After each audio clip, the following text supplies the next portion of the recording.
Well, hi there, everyone. This is Dr. Schroeder with this week's video introduction to week number 8, our final week of class.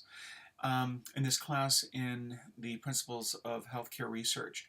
In week number 7, we finished up our discussion of qualitative research. We've been looking for the last couple of weeks at this Lynn, Lee, and Hicks article. And this week, the topic was on the methodology that was used. And was the method used for data analysis appropriate? Were the appropriate conclusions drawn? And overall, what was the overall dependability and credibility of the study? This particular study used a phenomenological approach, specifically using something called the Koliazzi method. And there was some discussion in class of Koliazzi, this method. Koliazzi is essentially a phenomenological study where at the end of the study, the researchers take those study results back to the subjects and then say, here's what we found, here's what the data revealed. Does everybody buy off on this? Does everybody agree that these are the themes that should have come out of the study? And was there those that essentially going back and validating those results with the subjects? One thing that wasn't picked up in the class that is kind of important with this study, usually most courses pick up on it, is that there's this is a questionable study, at least as far as the Koliazzi method. Of all the articles that we've looked at these last several weeks, this is probably the weakest of the studies that we've looked at. Now, it doesn't mean it's a bad study or a poor study, or that it doesn't mean that it shouldn't have gotten through peer review, but there are certain questions about this particular study. The first thing that came up last week was the participants of the study didn't really match what would be a typical ES or D patient in Taiwan. We discussed that last week. And so that makes it a little bit questionable. It doesn't mean it's a bad study, it just means that that limits the meaningfulness of the results a little bit. And in this study, or this week, we discussed Koliazzi, and they used that Koliazzi step when they went back and checked the results with the study participants. For some reason, they only went back to one participant and went to the one participant and says, how does it look?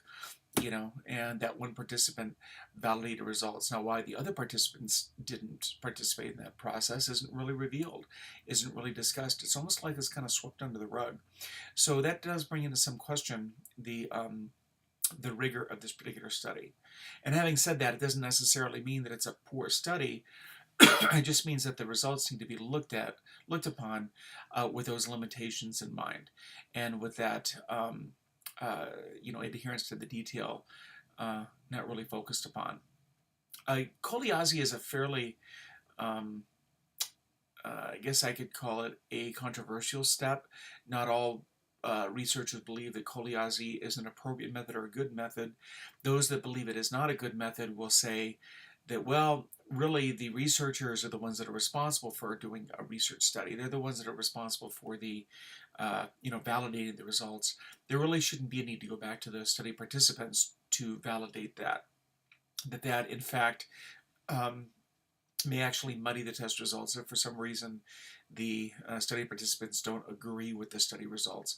Then what does that mean? In certain instances where there may be a sensitivity to the findings, or if the subject is sensitive at all, the study participants may want to go back and revise some of those findings because they don't like what they mean. They feel that it doesn't really reflect positively on them. So therefore, in some cases, it may be inappropriate to use the Koliazzi method. However, as was also brought out, there is something to be said for going back to the study participants and saying, what do you think? After all, they've been asked to participate in interviews and group discussions and all this kind of activity, so why wouldn't it be appropriate for them to go back and say, what do you think? Was there anything that was missed? Again, in this particular study, I would have felt better with it if they had gone back and interviewed at least the majority of, if not all of the study participants, but they didn't do that in this step. And so that just kind of sort of brings up the question as to why. So that was it kind of wraps up our discussion of qualitative research.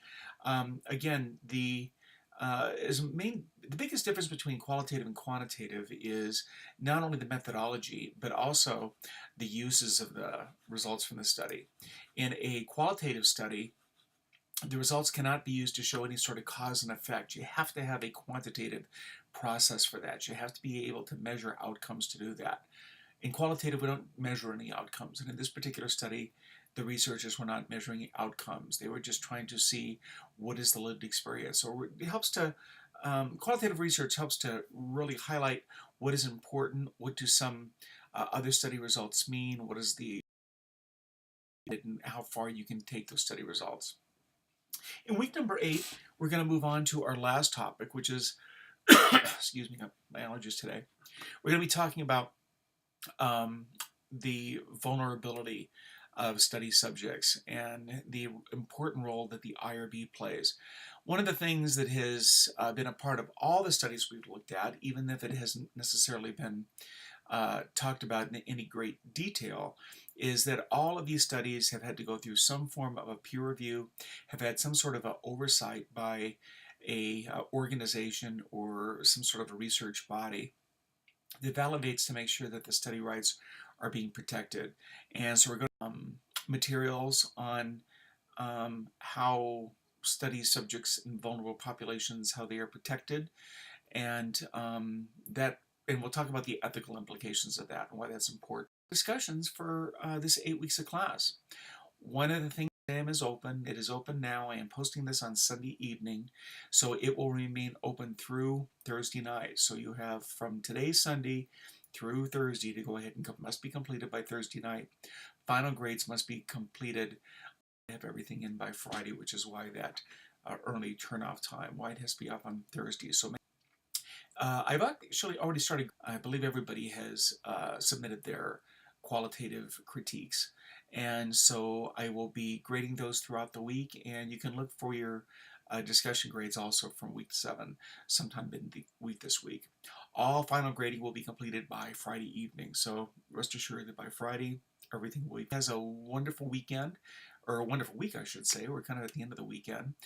This is going to be my last recording, so it has been my pleasure to be your instructor and guide and facilitator through this class.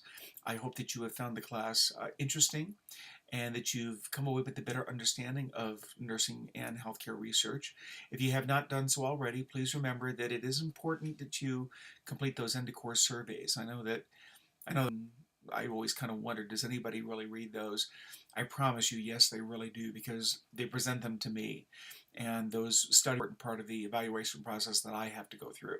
So your honest feedback and your appraisal, that is very much appreciated. And we make changes in these courses from time to time based on your feedback. And as I think I said at the beginning of this program, one of the reasons I do the weekly videos is because I was receiving feedback that students really.